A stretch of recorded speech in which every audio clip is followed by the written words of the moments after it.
किसी दिन मेरी फैमिली से मुझे कोई लेने आया तो क्या आप मुझे जाने दोगे? मेघा ने कहा। प्रवीण ने मेघा को अपने एकदम करीब खींचकर कहा, इसीलिए तो मैं तुम्हें अभी चूज करने के लिए कह रहा हूँ। मैंने बोला था हमारी फैमिली एहसान फरामोश लोगों की मदद नहीं करती। हालांकि मेघा प्रवीण के साथ ही रहने वाली थी, चाहे बाकी लोगों को वो मासूम और आसानी से पागल बनाने वाली लगती हो, क्योंकि प्रवीण की पर्सनालिटी ही कुछ ऐसी थी।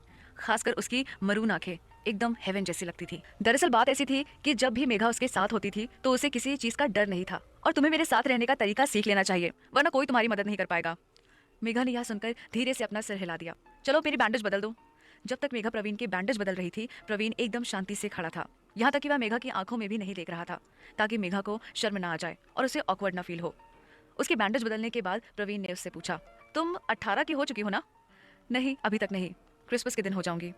प्रवीण ने उसके मुंह को उठाकर बोला, बस 17 साल की हो और अभी से तुम्हारे अंदर एक आदमी के कपड़े उतारने की हिम्मत आ गई?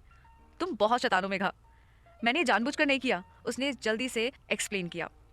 और मेघा के खून देने की वजह से प्रवीण की जान बची थी, इसीलिए उसने मेघा को और ज्यादा परेशान नहीं किया। अगर तुम ऐसे ही शर्माती रहोगी तो तुम्हारी आंट को लगेगा कि मैंने सच में कुछ किया है। मेघा ने जल्दी से खुद को शांत किया और अपना होठ चबाया, जिससे उसकी नाक के पीछे एक सुंदर सा तिल दिखाई देने लगा। फिर वह जल्दी से बाथरूम में खुद को शांत करने के लिए गई, लेकिन जब तक वापस आई तब तक प्रवीण जा चुका था। मेघा थोड़ी सी हताश हो गई और उसे लगा कि यह इंसान एक परछाई की तरह ही है, जो कब आता है कब जाता है पता ही नहीं चलता। क्या हुआ मेघा, उसने तुम्हारे साथ कुछ किया तो नहीं? मैरी ने प्रवीण के जाने के बाद कमरे में जाकर मेघा से पूछा। नहीं, और मेघा ने आंटी को बताया, वह मेरी पढ़ाई वापस से शुरू करने दे रहा है।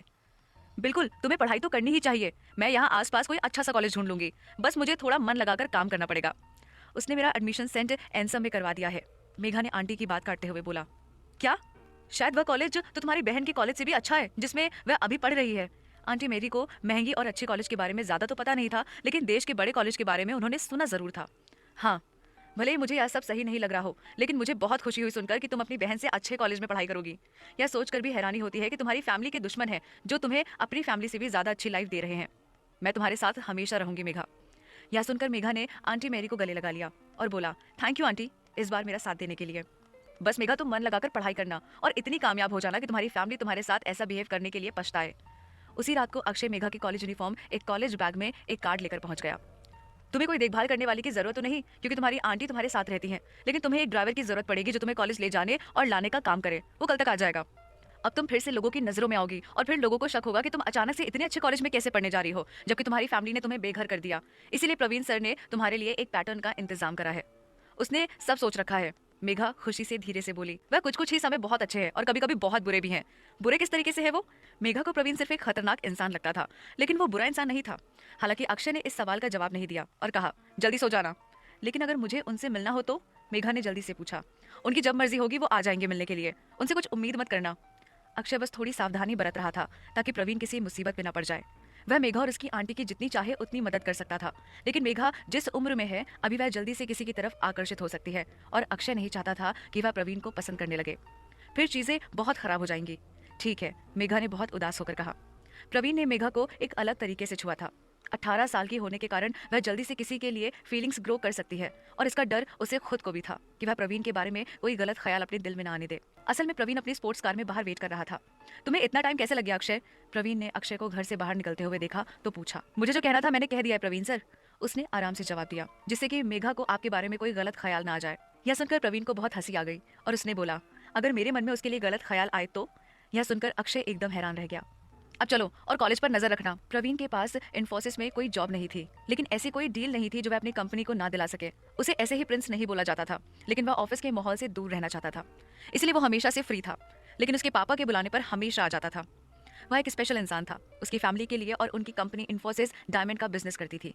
मेघा ने रात को अपनी कॉलेज यूनिफॉर्म ट्राई करी और अपनी बुक्स को थोड़ा सा पढ़ा।